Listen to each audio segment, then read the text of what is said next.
A few weeks ago, I rented a cabin near Pitkin County, Colorado, for a weekend getaway with my wife and daughter. For their privacy, I'll refer to my wife as Elena and my daughter, who's between 4 and 8 years old, as Sophia. It was dusk by the time we arrived at the cabin, far later than Elena and I had planned. The afternoon's anticipation gone, the promise of a relaxing vacation already sullied, and my back sore from changing the tyre which had popped by the forest road. The mood was thoroughly ruined. Maybe that should have been an indication as to how the rest of the trip would go. The cabin itself was beautiful and rustic, nestled among the towering pines. The 2-storey building blended into the surrounding woodlands, with its dark-stained wood siding and stone chimney. Large windows glistened with the last light of day, and the wraparound porch boasted a hanging patio swing, much to Sophia's delight. She ran straight for it and started swinging as Elena and I carried the bags inside. When I unlocked the door and turned the lights on, I found myself surprised by the decor. In stark contrast to the classy, almost minimalist exterior of the cabin, the interior was remarkably cluttered. It was like every square surface, countertops, bookshelves, tables, were covered in tiny little trinkets. There were coasters, candles, vintage oil lamps and compasses, a bunch of wooden animal carvings, each about a foot tall.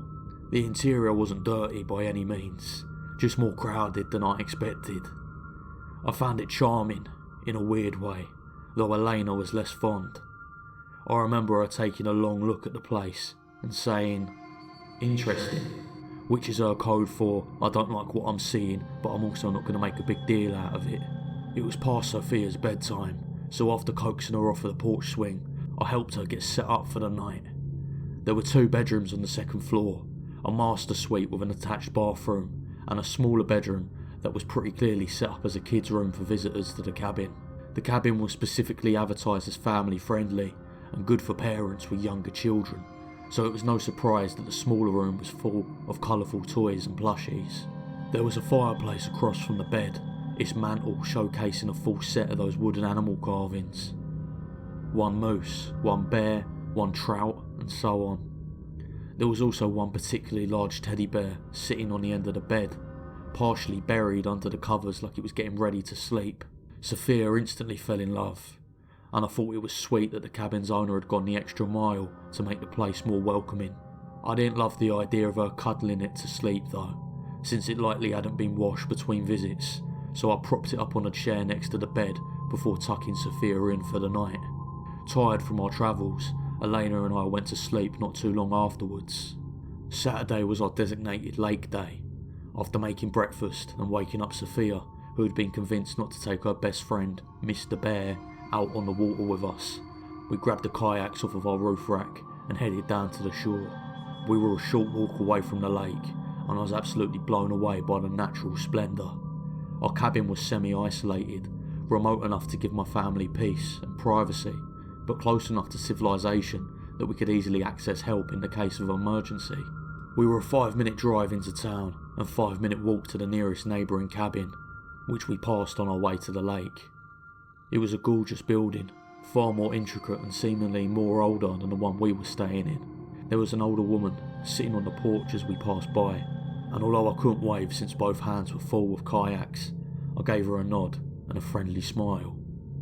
She stared at me in response, her expression completely blank. She was looking directly at me, almost looking through me, but it looked like she was in some sort of trance. "What was that all about?" I asked Elena once we were out of earshot. "Not sure. She looks pretty settled in there though. Maybe that's her home and she doesn't appreciate her neighbour running an Airbnb." That seemed like a logical explanation. I stole a quick glance over my shoulder before the house completely disappeared behind us, and saw that the woman who was now walking down the steps of her front porch, her gaze still fixed on us. Elena and I exchanged worried looks and picked up the pace a little bit, Sophia running along ahead of us, joyful and oblivious. Once we reached the shore, we hopped into the kayaks and pushed off further into the water. We weren't exactly running away from the woman. It was more so we wanted to avoid a confrontation, if we could. As we started paddling on the lake, the woman appeared at the tree line, but never came any closer. I gave her a wave, and again, she gave me no response, but a cold stare. It occurred to me that she might have been trying to warn us about the lake, but I'd researched the area extensively to make sure it was safe, and her demeanour wasn't quite urgent or benevolent enough for that to be the case. The rest of the day was thankfully devoid of any more strange encounters. After a day of swimming and hiking, we returned to the cabin in the evening for some dinner. Sophia brought Mr. Bear outside to help with the s'mores. To mine and Elena's amusement, we had no idea how we could convince her to leave the stuffed animal behind when we left on Monday night. After we put Sophia to sleep at 8 o'clock, Elena and I watched a movie, had a drink, and then went to sleep at 10:30 or so. At midnight, according to my phone clock, I heard what sounded like a knock. I sat up in bed, checked the time, and listened for a minute. A few seconds passed, and then came 3 knocks in quick succession. I gently shook Elena awake, waiting to hear the sound again, and after a moment, I did. There was someone at the front door of the cabin, in the middle of the night. Concerned, I got out of bed and tried to look out the bedroom window. I could only see a sliver of the front porch, and though I couldn't see an actual person, I could see the shadow of one, thanks to the porch lights. Needless to say, I wasn't thrilled to have a stranger pay our isolated cabin a midnight visit. I told Elena to stay upstairs and made my way to the first floor, stopping by the living room to pull back the curtains ever so slightly and peer through the windows. Still, given the shape of the house and the placement of the windows, it was impossible to see anything but a shadow. The person must have been standing an inch away from the front door. I scanned the front yard and the distant tree line, but didn't see anyone. So a decoy ambush situation seemed unlikely, but I still grabbed my handgun just in case. Just my luck, the old front door of the house didn't have a peephole, so I got up close to the door and tried talking to the person on the other end. "Can I help you?" I said. Instead of answering, the person knocked again, this time more urgently. No way in hell was I opening that door now. "Look mate, if you need help you need to speak up, otherwise I'm going to have to ask you to get off my damn porch before I call the police." The knocking stopped, and after a moment there was a woman's voice on the other side of the door.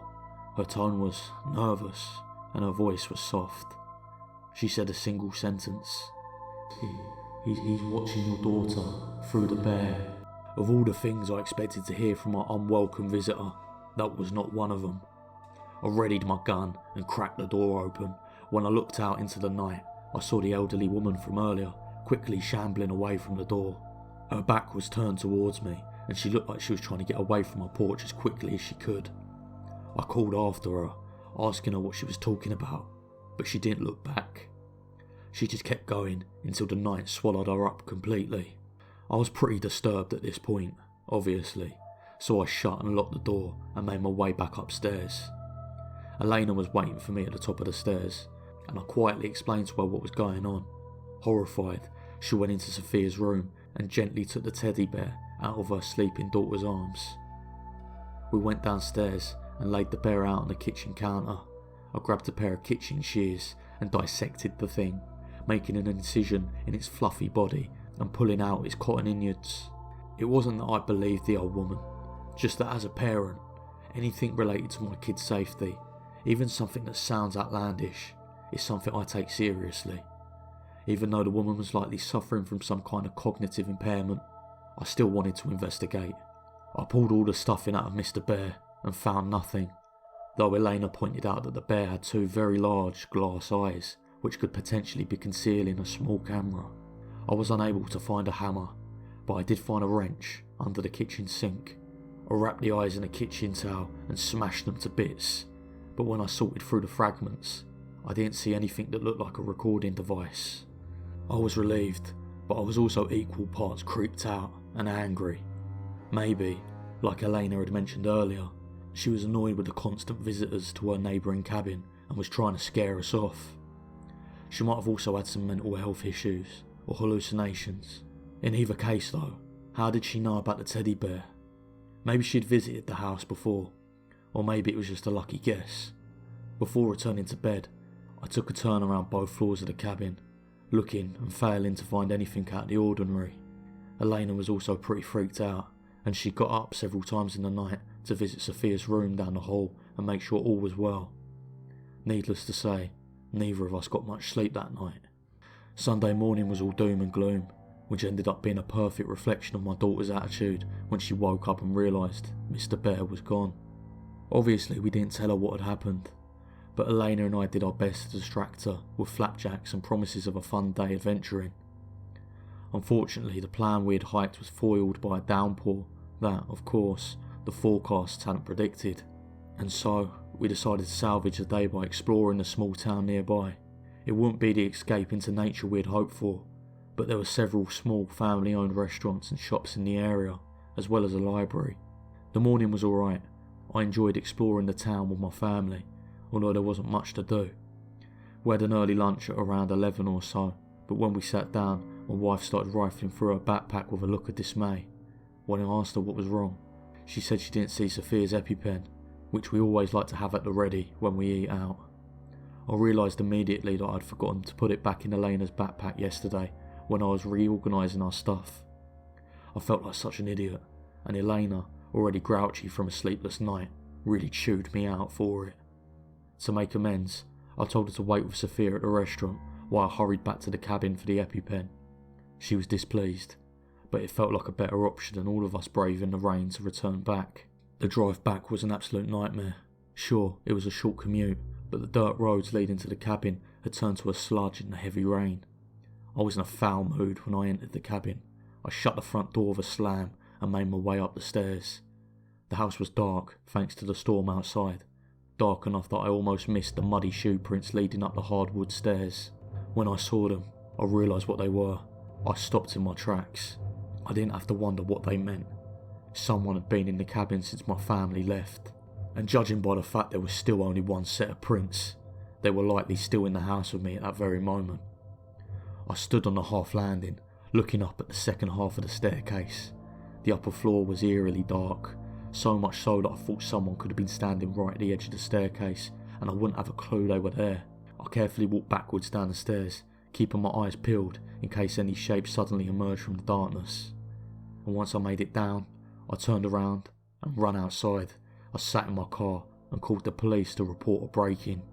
After calling Elena to explain the situation, I sat in my car and watched the house until the police arrived, which took an unreasonable amount of time. I never saw any movement from inside the house, nor did I see anyone leave, though I didn't have great visual on the back door. It's possible that the intruder could have slipped out through the back and ran straight into the woods, in which case the cabin would have obscured them. The police were shockingly dismissive about the whole thing. One of the officers who arrived on scene asked me for proof of a break-in, as if I'd had time to snap a picture of the intruder or the house or something like that. They did a sweep of the cabin and found no one inside, but even so, I didn't want my wife and daughter to step foot in that building again.